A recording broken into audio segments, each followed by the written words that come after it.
नमस्कार, जय सीताराम जी। मानव जीवन की सार्थकता व उसके संदर्भ में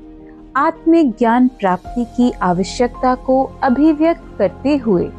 सतवस्तु का कुदरती ग्रंथ कहता है, इंसानी जून मुश्किल मिलती है।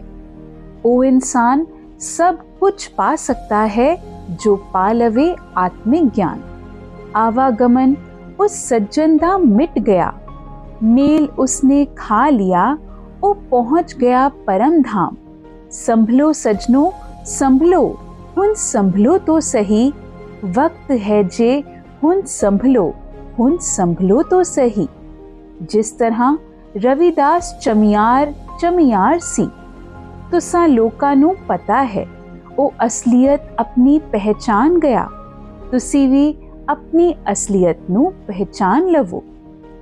इस तथ्य से स्पष्ट होता है कि आत्मज्ञान प्राप्त करना और उसको आत्मसात कर अपने असलियत स्वरूप में स्थिर रहना मानव का सबसे पहला और मुख्य कर्तव्य है। स्वेच्छापूर्वक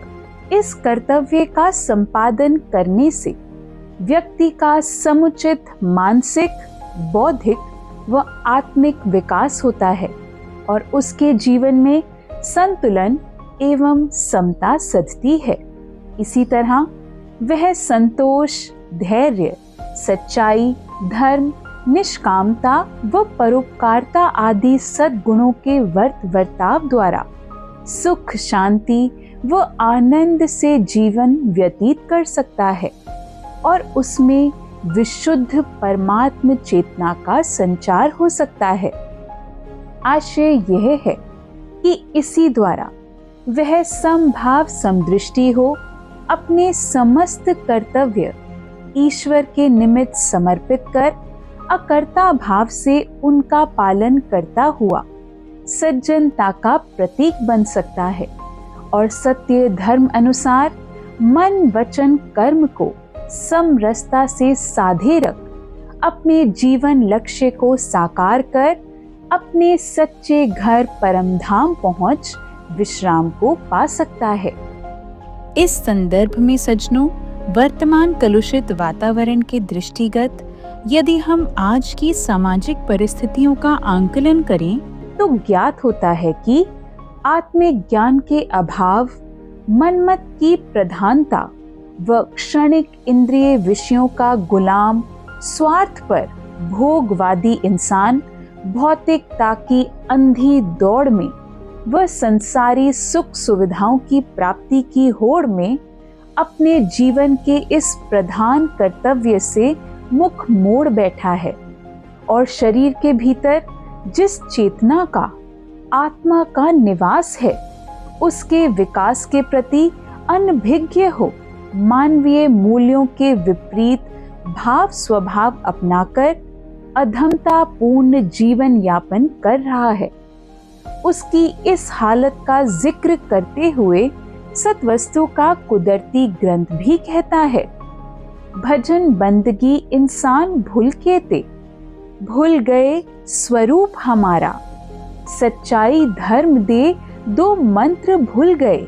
ना डिठा प्रतिबिंब दा नजारा। सजनों, यही आत्म विस्मृति ही मुख्य कारण है आज उसके मन के अशांत, बेचैन और परेशान होने का और आधी व्याधि से संतप्त हो तीनों तापों की त्रास भुगतते हुए आवागमन के चक्रव्यूह में फंसे रहने का। सज्जनों, सज्जन श्री शहंशाह हनुमान जी के द्वारे पर व सतवस्तु के कुदरती ग्रंथ के पास होते हुए हमारे साथ ऐसा ना हो, इस हेतु आवश्यक है कि हम भौतिकता व आध्यात्मिकता के मध्य अंतर को ध्यान पूर्वक समझते हुए अध्यात्मवादी यानी आत्मज्ञानी इंसान बनने की महत्ता को समझें और यथार्थतापूर्ण निर्विकारी जीवन यापन करने के योग्य बने। आओ आज इसी बात पर विचार करते हैं।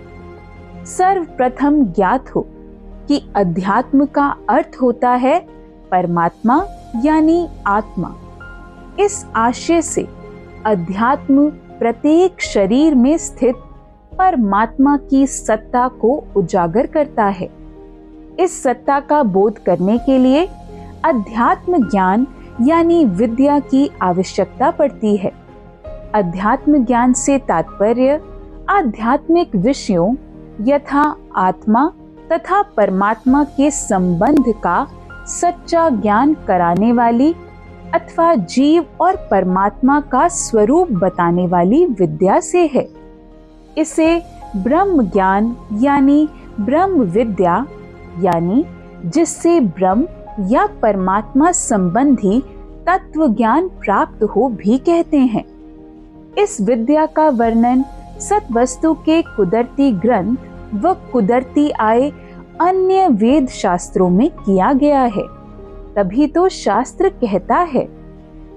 4 वेद 6 शास्त्रां दा कर लिया जय स्नान, अपना आप पहचान लिया, फिर पा लिया आत्मिक ज्ञान, अपना आप पहचान लिया, फिर पा लिया आत्मिक ज्ञान।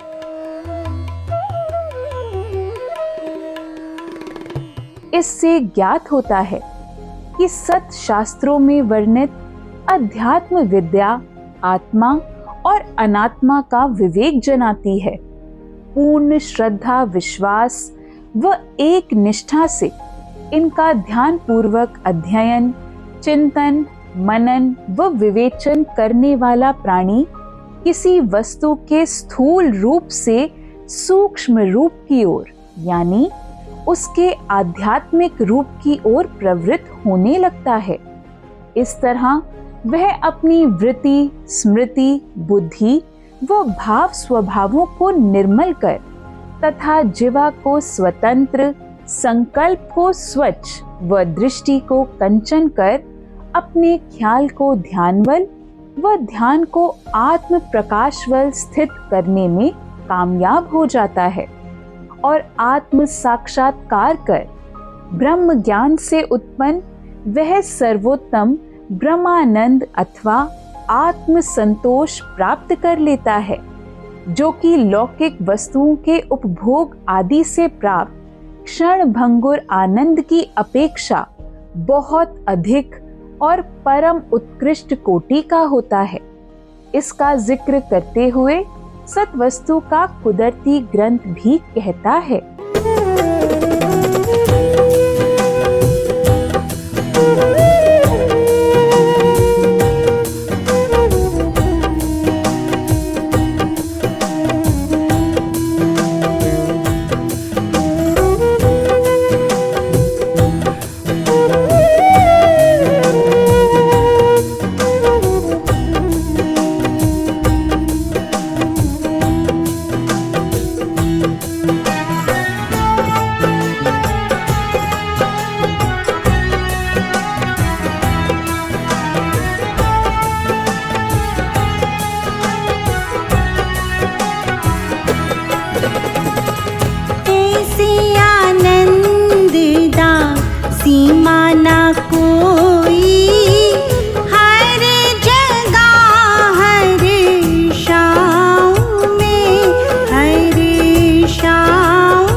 आशय से सज्जनों स्पष्ट होता है कि अध्यात्मवाद आत्मा, परमात्मा, दिव्य शक्तियों आदि की सत्ता एवं स्वरूप का प्रतिपादक सिद्धांत है, जो न केवल भौतिक शरीर को संवेदनशील जीव से पृथक करता है, वरन इंद्रियों से परे जो आत्मा है उसकी श्रेष्ठता व प्रधानता को भी निरूपित यानी निश्चित करता है। तभी तो अध्यात्म में विश्वास रखने वाला अध्यात्मवादी आध्यात्मिक ज्ञान प्राप्त कर यह जान जाता है कि समस्त मनुष्य मौलिक रूप से मानवीय अनुभूतियों से परिपूर्ण तथा दिव्य गुणों व शक्तियों से सुसज्जित आध्यात्मिक जीव हैं। इस बात को समझते हुए वह मूल मंत्र आद अक्षर ओम यानी शब्द ब्रह्म को अपना गुरु मान उसी से आत्मिक ज्ञान प्राप्त करता है और तदनुसार संतोष धैर्य की पोशाक पहन सच्चाई धर्म के निष्काम राह पर स्थिरता व निर्भयता से चलते हुए समभाव समदृष्टि अनुरूप सबको एक निगाह एक दृष्टि से देखता है। अन्य शब्दों में वह दिव्य दृष्टि के सबक को आत्मसात कर सर्वत्र परमात्मा को ही व्याप्त मानता है और इस तरह सत शास्त्र विहित लौकिक और भौतिक से भिन्न उन्नति के साधनों यथा आत्मा और परमात्मा के स्वरूप और संबंध के विवेचन द्वारा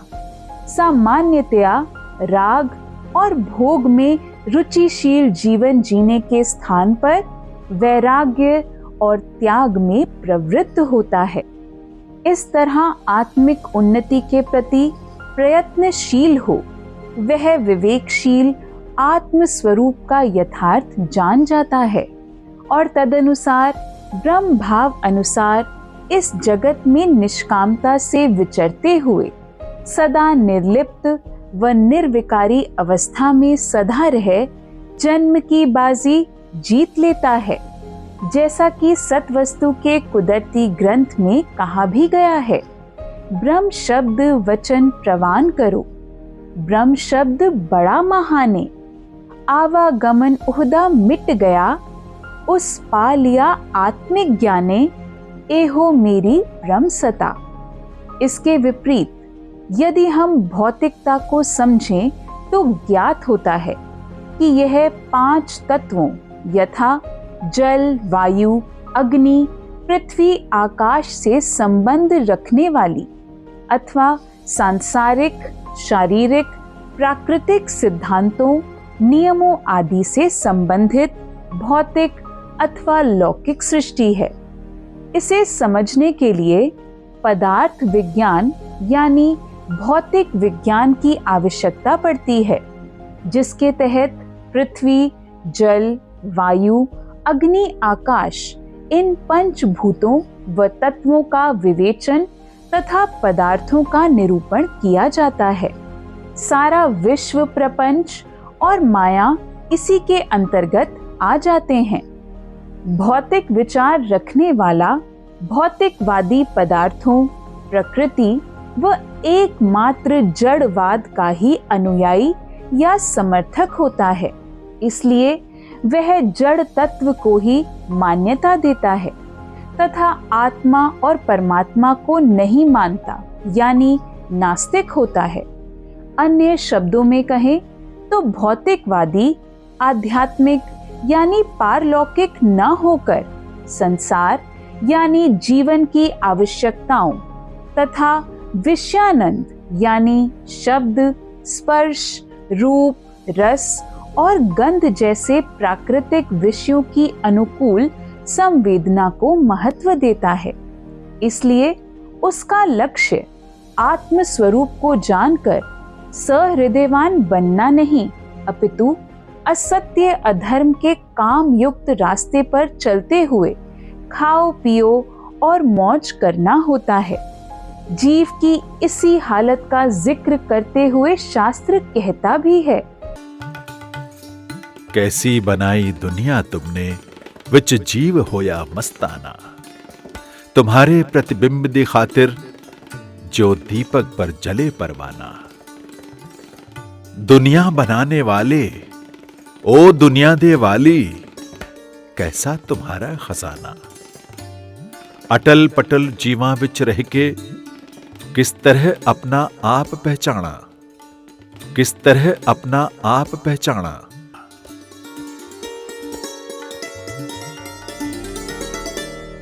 आशय यह है कि भौतिकवादी शरीर को ही साध्य मानता है तथा उसी के स्तर पर जीता है। यही कारण है कि घर गृहस्थी और उसके धंधों में व्यस्त रहने वाले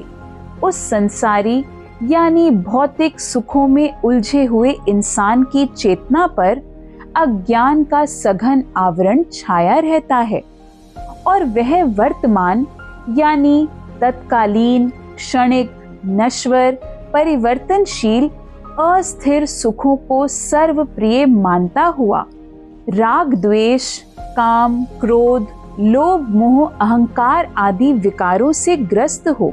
नाना प्रकार के दुखों को प्राप्त हो जाता है। इस तरह माया के अधीन हो वह भौतिकवादी निरंतर एक अवस्था से दूसरी अवस्था में परिवर्तित होता रहता है, यानी उसके स्वभावों का टेम्परेचर परिस्थितियों अनुसार बदलता रहता है और वह अस्थिर मानसिकता वाला बार बार जन्म मरण अथवा मृत्यु और पुनर्जन्म की परंपरा अनुसार भ्रमण करते हुए मृत्यु लोक में फंसा रहे आवागमन की त्रास भुगतता रहता है। आध्यात्मिकता और भौतिकता के इन पारिभाषिक अर्थों से स्पष्ट होता है कि चाहे संपूर्ण भौतिकवाद भौतिक जगत के अध्ययन के लिए एक उपयोगी साधन मात्र है, परंतु प्रकृति के सतही पहलुओं के अध्ययन के सीमित दायरे में ही कार्यरत होने के कारण यह मानव तथा मानवीय परिस्थितियों के अध्ययन में सर्वथा असमर्थ है। इसलिए भौतिकवाद, जो कि विवेकहीनता का प्रतीक है, उससे मानव के मन के अंदर मानवता का उजागर होना नामुमकिन है। अतः ऐसी आशा करना ही व्यर्थ है। इस संदर्भ में भौतिक ज्ञान विज्ञान के उपयोग द्वारा मानव बाह्य प्रकृति पर तो शासन कर नई सभ्यता का विस्तार कर सकता है, परंतु केवल बाह्य प्रकृति के नियंत्रण द्वारा जीवन के तनावों का निराकरण करना उसके लिए असंभव है। इस प्रकार भौतिकवाद मानव व उसकी सभ्यता पर हावी होकर उसकी अंतर्निहित शक्तियों को कुंठित व जीवन के सौंदर्य को नष्ट कर उसे विनाश की कगार तक पहुंचा रहा है। यदि ध्यान से देखा जाए तो आज यही हो रहा है, जिसके विषय में सत्वस्तु का कुदरती ग्रंथ भी कहता है, घड़ रहे हथियार कैसे कैसे ओ घड़ रहे, होशिया मार पछाड़ ओ होशिया मार पछाड़।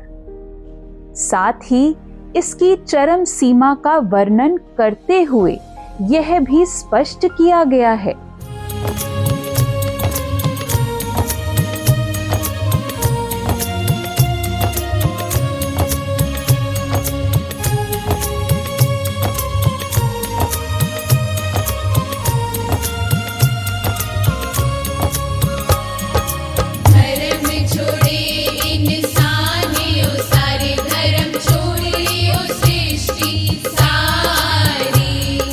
धर्म छोड़े इंसाने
अतः ऐसे भयावह विनाश से बचने हेतु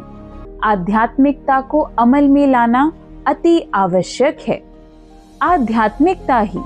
हमें शांति, सच्चे प्रेम एवं आनंद की तलाश में निरंतर सचेतन व परिशुद्ध बना यथार्थतया शक्तिशाली बना सकती है और सकारात्मकता व सात्विकता का हमारे अंदर वर्धन कर समरसता एवं सामंजस्यता को अनुभव करने की सक्षमता बढ़ा सकती है। इसी से भौतिकता एवं नैतिकता के मध्य संतुलन स्थापित हो सकता है और हम कुदरती विधि विधान यानी नीति नियम अनुसार इस नश्वर जगत में समरसता से जीवन यापन करते हुए एक अवस्था में बने रह सकते हैं और परस्पर सज्जन भाव यानी मैत्री भाव से विचरते हुए सचरित्रता के प्रतीक बन परमानंद को प्राप्त हो सकते हैं।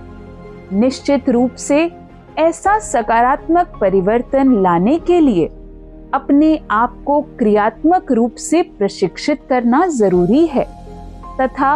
अनुचर यानी पीछे चलने वाले सेवक या दास बनने या बनाने के स्थान पर स्वतंत्र रूप से वेद शास्त्र विहित नीति नियमों अनुसार धर्म संगत जीवन जीना सीखना आवश्यक है। ज्ञात हो, सत्वस्तु का कुदरती ग्रंथ हमें यही कला सिखाता है,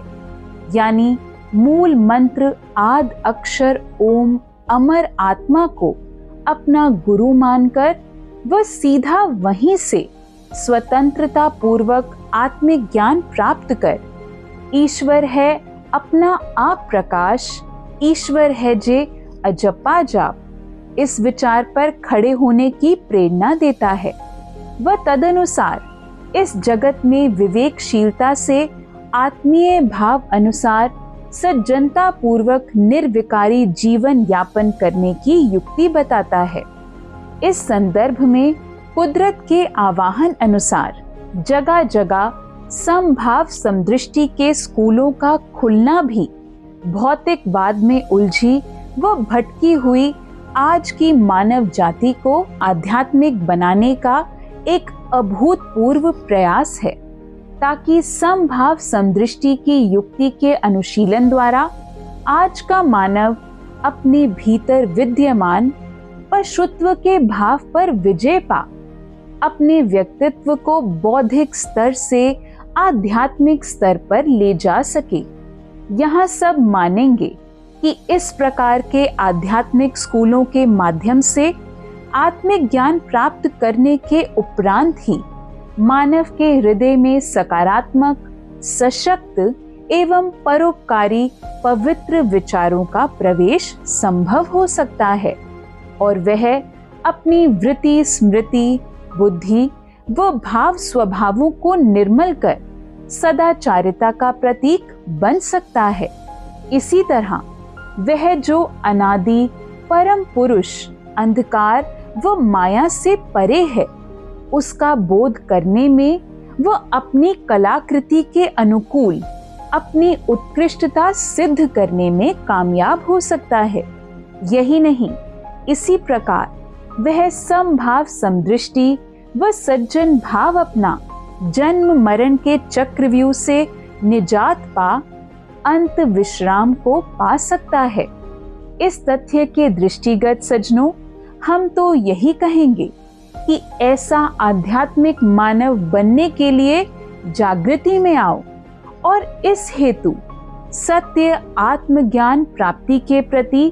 अपने मन में सत्वस्तु के कुदरती ग्रंथ में विदित शब्द ब्रह्म विचारों को धारण कर उन्हें वर्ताव में लाने के प्रति रुचि उत्पन्न करो व जीवन में भौतिक ज्ञान से अधिक उसी को महत्ता दो। जानो, ऐसा सुनिश्चित करने पर ही आप यथार्थतापूर्ण धर्म संगत जीवन जीते हुए ब्रह्ममय अवस्था को प्राप्त करने में समर्थ हो सकते हैं। आप सब ऐसा करने में कामयाब हों, इन्हीं शुभकामनाओं के साथ नमस्कार। जय सीताराम जी।